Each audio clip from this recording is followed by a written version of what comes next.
Hi hello friends, welcome to middle class kitchen. வியாழக்கிழமை night டின்னருக்கு தோசையும் தொட்டுக்க வெங்காய கார சட்னி தான் பண்ணியிருந்தேன். வெங்காய கார சட்னிக்கு ஒரு பெரிய வெங்காயம், ஒரு தக்காளி, கொஞ்சமாக பூண்டு, 2 பச்சை மிளகாய், கொஞ்சமாக புளி, கொத்தமல்லி, உளுத்தம்பருப்பு, கடலைப்பருப்பு இது எல்லாமே சேர்த்து எண்ணெயில் நல்லா வதக்கிட்டு கொஞ்சமாக சூடு அப்புறமா மிக்சியில் போட்டு அரைச்சி எடுத்தோன்னா டேஸ்டியான வெங்காய கார சட்னி ரெடி ஆயிரும். நீங்களும் ட்ரை பண்ணிவிட்டு எப்படி இருந்துச்சுன்னு கமெண்டில் ஷேர் பண்ணுங்கள்.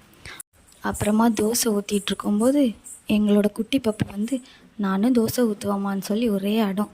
ஸோ வான்னு சொல்லிவிட்டு அவங்களும் தோசை ஊற்றிட்டு அவங்களுக்கு அவங்களே கிளாப் பண்ணிக்கிறாங்க. இந்த மாதிரி உங்கள் வீட்லேயும் சுட்டி குழந்தைங்க இருந்தாங்கன்னா அவங்க நேமை மறக்காமல் கீழே கமெண்ட் பண்ணுங்கள்.